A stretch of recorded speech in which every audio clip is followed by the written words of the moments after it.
viewers, and this is a quick-fire summary review of this giant 85-inch Sony TV. This is a Sony Bravia 585-inch.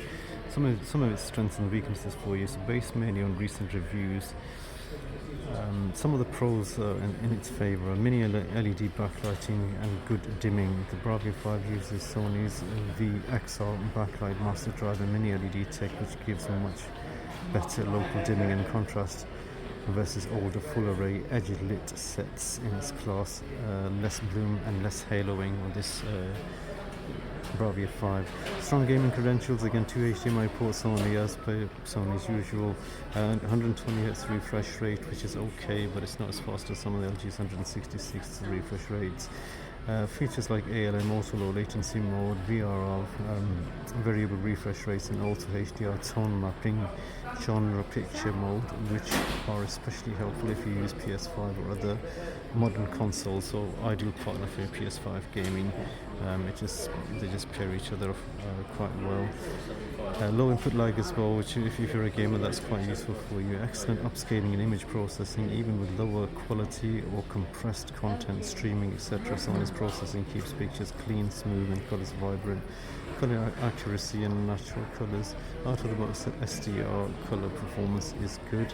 HDR colors are lively, useful if you care about film or TV fidelity. Feature-rich smart platform running Google TV, includes modern audio pass-throughs, good app support. Also, Sony tends to give decent updates. Some of its downsides on this particular model would be the HDR brightness, just mediocre for top tier. Some of the downsides for this particular Bravia 5, HDR brightness is just mediocre for top tier TV, while SDR brightness is good for HDR peak, isn't superbly high compared to some of its premium models. That means HDR contents,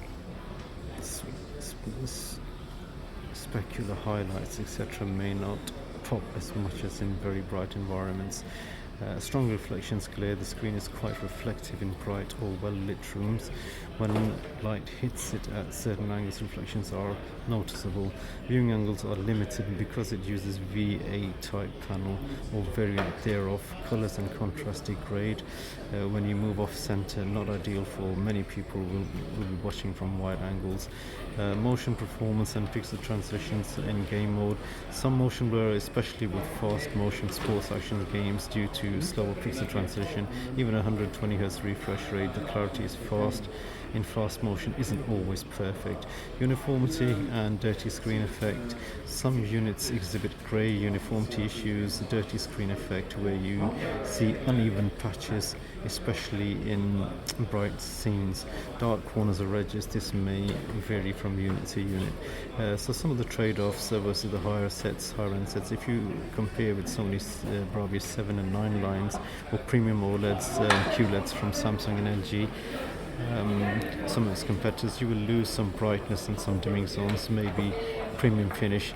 If you want an absolute best image power and are in a very bright room, then you might consider some of its rivals. All in all, if you want a large immersive screen, 85 inches for movies and gaming is fine. If you value your gaming performance, the HDMI 2.1 ports are sufficient for you, then that is also good, and also it's an ideal PS5 partner for you as well.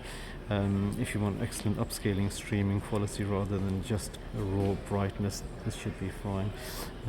You don't want to spend flagship money. This has actually been reduced for 85 inches. I'll just give you an idea how big it is. It's absolutely massive. It's now reduced to 2159 at John Lewis in Bluewater, Kent. Original price was 2699, so from 2700 it's actually been reduced to 2160. That's a massive reduction. That's nearly a £550 reduction on this 85 inch. Again, if you want a big screen, vibrant colors, good contrast for movie watching, this will be an ideal TV for you. Thank you so much for watching. Please be kind and hit the like and subscribe anywhere, and we'll catch you in the next one.